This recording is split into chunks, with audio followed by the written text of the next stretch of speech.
taki de mi wawa limdeɓe saabu jinmi ko haalde ko ganduɗa hina fittandam saabu haaloɓe pular mbi haalde ko wone fittanu mum bonani so tawi ko kalata ko harmani wadde mi wima monsieur le président minen de min jiiɗi ko ya wat mandat ma ha jottina mbaɗa kadi mandat ma goɗɗo wadde mbaɗa duuɓi sappo kono mi wima mi ɓesda hen noon wonde monsieur le président an de haɗa andi wonde kala ko jiiɗa koko nattata kala ko jiiɗa koko gasata laamu koko gasata laamu koko nattata wadde tawde haɗa andi koko gasata koko nattata minen min ñaaguima ko ya yirana min ñaaguima ko ya yirana gaynako ko mbaɗana gaynako ko koko darato koko ñiɓato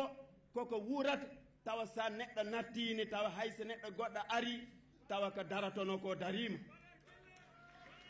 mbimami président de la république minen min mbi ko min jiyani koye amen e financement ji gaynaka hikkade baali ɗi manki nde sehilma Harouna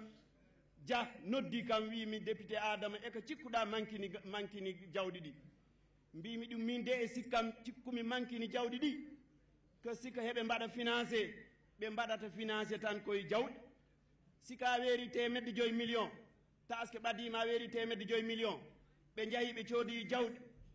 ɓe gari jawɗi ɗi kirsama ñande taske temedde 5 millions o gasi wadde noon min mbi siko ɗon mbaɗa financé mbaɗe financé e baali ɗum taki min mbi monsieur le président ɗum taki min mbi wonde minen min jiiɗi ko darnude banque aynaɓe Sénégal min etima ɗum e Linguére min darni ɗum to Daara wallate kombo wawa woto goppe ha neɗɗo wawa wallate ko etotoɗo minen min mbi siko banque aynaɓe darima wallahi aynaɓe jeeya hen koye mabɓe saabu kala ko woni ɗo e leydi he ko aynaɓe keedata dow siko maaro waɗama ko tew heedata dow siko ñiiri waɗama ko kosam heedata dow kala mayɗa ko beele gaynaka ara kala gentilowo beele gaynaka ara maggal Touba beele gaynaka ara gammu Tiwawon beele gaynaka ara kala ko wawi kewde beele gaynaka ara wadde noon monsieur le président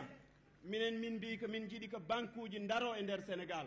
min jiiɗi ko mbaɗa ɗum min ganda ko an waɗi ɗum sika immima ɗo janggo jaam wiye ko président darniɗo banque aynaɓe ɗum min ñaaguima ɗum min torima saabu minen miɗen gandi janggo e jaam min ngolɗo watta duuɓi 7 ko gonmi député kono kala de budget ari ɓe mbiyata ministre de l'hydraulique wiyata ko wonde ma balke ɗe mbaɗe privatisé sika balke mbaɗama privatisé wallahi nagge natta yobde 30 mbaalu natta yobde buuɗi 6 min mbi noon so nden yonti tawi banque o jogui kalis siko forage paani ko million ngaji 5 sodata moteur banque o itta million ngaji 5 sodo e ara senga nayi mbasa ɗomɗede ko ɗum min ñaagui on ɗum min ñaaguima mbaɗana aynaɓe je vous remercie. Très bien, Adama Sow, donc comme vous le savez, ton invité d'hier.